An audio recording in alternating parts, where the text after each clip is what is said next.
G'day punters, welcome back to War Thunder Ground Forces. We're in a new week, which means new patch and new vehicles.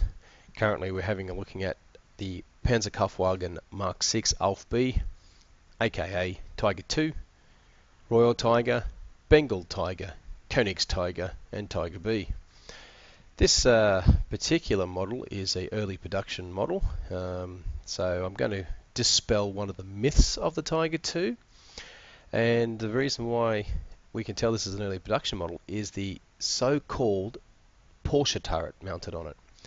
Now, I say so-called because that's a myth. Dr. Ferdinand Porsche and his team actually had nothing to do with the design or manufacture of this turret. Both types of turrets mounted on the Tiger II were built and designed by Henschel. So where the actual name Porsche turret came from, who knows? But it's actually wrong to actually call it that. Early production models had this little scallop area here, which it was good to begin with, but then they found out through the manufacturing process that it was actually quite hard and difficult to manufacture. So therefore, they changed it to this particular design, the design that we all know quite well now as the Henschel turret. So that's just one of the biggest myths that I've dispelled. As Mythbusters would say, myths busted. Both turrets are Henschel turrets, so it's incorrect to say Porsche turret, Henschel turret. You're better off saying early turret, later turret. Okay, so the Tiger IIs, yeah, it's a lovely beast. Good looking tank. Next up for this week, we also have the Panther, and this particular one's the Aus A. Let's see, we've got the Zimmermann paste all over this one, and the next one in the lineup is the Aus G Panther. Visually, straight away, we can see that if we have a look at the G here, look at the gun mantlet, we can see it's rounded up top, and then it comes straight down, a sort of little bit of a kick out, the back front there. And if we go back to the A, well, you can see straight away that the gun mantlet is nice and rounded. Next up, we have probably one of my most favourite tanks of them all, the Yak Panther. I just absolutely love this tank. It's it performed in real life. It performed very well, but to me, it just looks like a sleek killer. Also, if we take a closer look at the model here, look at the wheel, just the rust and the dust and the dirt on that wheels. Absolutely brilliant. I've said it before in my previous videos about War Thunder Ground Forces. Their models are just absolutely awesome. Next up, for those of you that know me from playing World of Tanks, this is probably one of my most favourite of them all, the Ferdinand. Just such an ugly beast of a weapon. And that's one reason why I love it. And it's just, nice, big, slow, with a big punch. Now, we know this is actually a Ferdinand and not an elephant. Reason being is because it has no bow machine gun.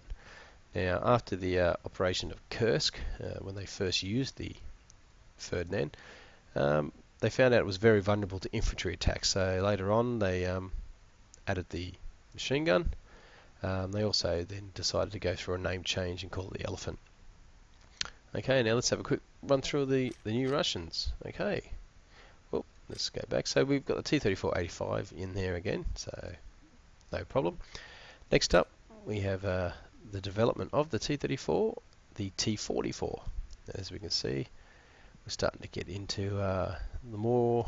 You can see now that the tank design is going more towards the universal / main battle tank. You could sort of say the T-44 was probably like a predecessor to that, since the next one from that was the T-54, and as we know, that was one of the first main battle tanks around. Next up, we have the IS-2. Now, we had the IS in the last patch. The difference between the IS and the IS-2 basically is the IS-2 now mounts the 122mm D25T cannon, and the IS only had an 85mm. So this particular cannon was